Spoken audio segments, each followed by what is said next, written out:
Hey guys, and welcome back to Pixel Cherry Ninja's channel. In this video today we are talking about the SuperStation One because Taki is crossing that finishing line.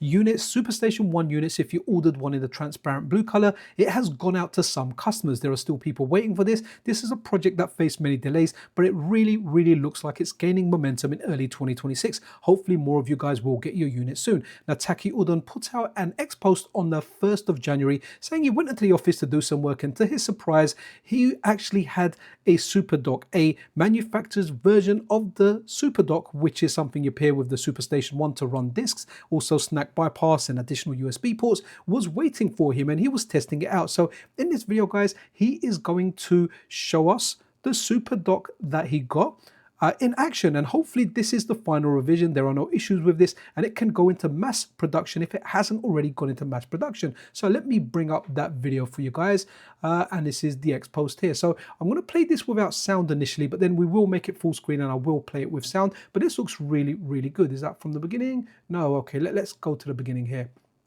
So there you go, you can see like a Crash Bandicoot game of some type in there, the disc being pushed in there, and there you go, it's loading. What I'm going to do is I'm going to scroll down the page. We're going to have a look at some of the questions that you guys have asked, because some of the questions are really good and they're really important. I have to say here, when you look at the PlayStation controller inserted into the SuperStation One, that wire there, now the disk drive is directly underneath it, so I imagine you're going to have to be a little bit careful when you are inserting or opening that drive or pushing it back in. You just need to make sure that wire's out the way. It's not a deal breaker, but it's just one of those things where when you do it, you need to be aware of it. If you've got the wire dangling down, it's too close, it may prevent it or halt it from opening somewhat, right? So just something to have a consideration for. But it does look really good. It's loading the disk directly. It's not dumping it and running a ROM. It is running it absolutely directly. But let's go down this page. So Takiuran here says first, region 3 PS1 heart.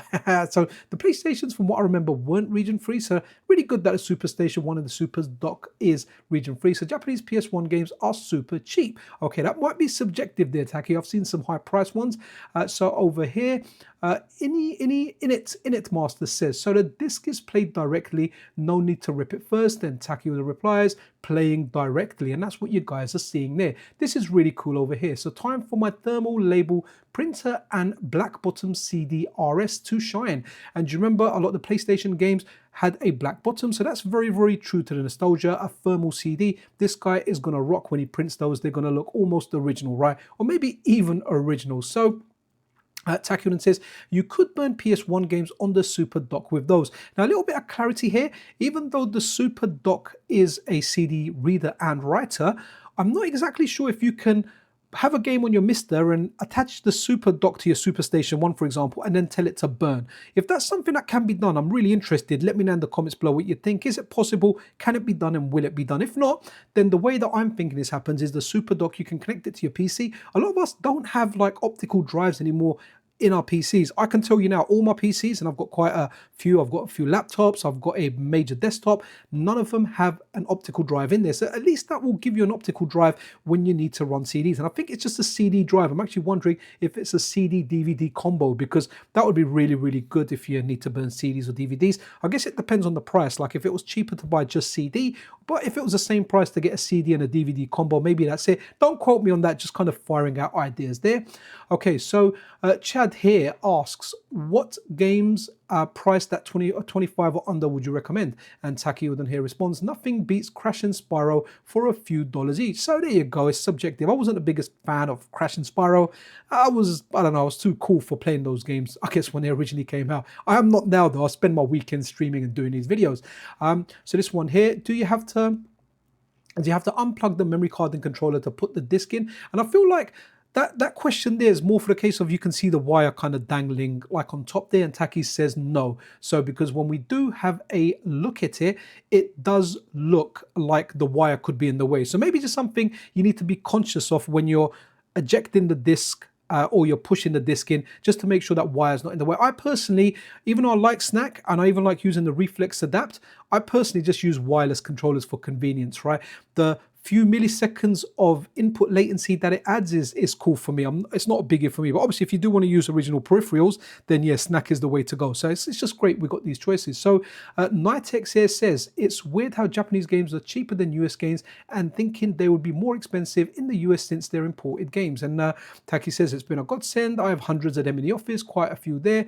And Nitex 100 plus feels overkill. Yeah, man, I'm a ROM guy. I haven't got a lot of physical media. This is interesting here. So what I was saying about not all games being cheap. So the Joe Zone Layer says the Japanese PS1 games I want aren't cheap. Looking at you, Night Raid and Little Ralph. And Little Ralph is that game you're seeing on the screen there, guys. It's really, really cool. It's a lovely 2D action platformer. It's just really, really good. It feels like an arcade game that you're playing. It's really, really good. It feels like a SNES game on steroids or something. So yeah, going back to that question where he says, do you need to unplug like the memory card and the controller to use a disk drive? You can see down there that the disk drive, this sits right over it. So you just need to make sure it's out of the way. I can see Taki's put it out of the way for the video, so that's really, really cool. But it is something that could go in the way. So now what I'm going to do, guys, is I am going to remove this.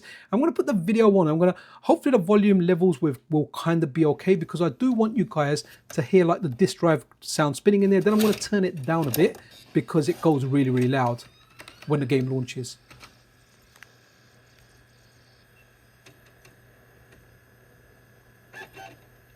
See, but see that sound there?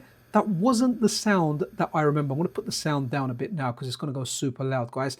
So that isn't the sound I remember of the PlayStation 1 loading. I could be mistaken. It sounds like a PC, CD or DVD drive. Nothing wrong with that. There's definitely, that sound definitely brings nostalgia to me, right? In the form that, yeah, it's just a nostalgic sound. That's the way I kind of see it. So not close to the PlayStation sound. In fact, the PlayStation sound was completely different. I don't remember on the PlayStation getting a kick kind of sound. So really, really interesting stuff.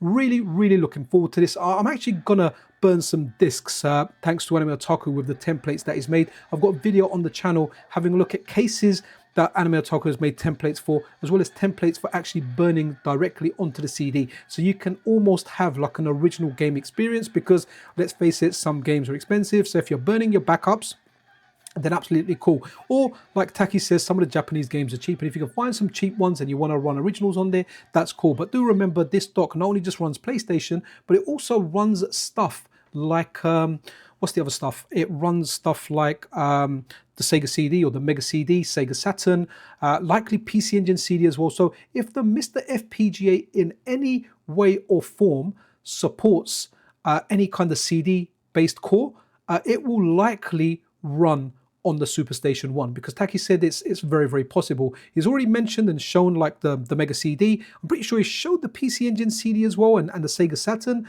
and as well as that, obviously what is themed about is the PlayStation 1. So really, really good, really, really exciting to see this. If you haven't played Little Ralph, play it now. It's fantastic. I've actually zoomed into the screen, yeah. You see a lot more of the level when you see the game, and be careful, you almost get squashed Super Mario World style. But that's it for this video, guys. I hope you really enjoyed it. To stay up to date with all things FPGA gaming, consider subscribing to the channel, hitting that like button and turning on those notification bells really, really does help out. Anyway, guys, be freaking awesome to one another. This is Pixel Cherry Menga out.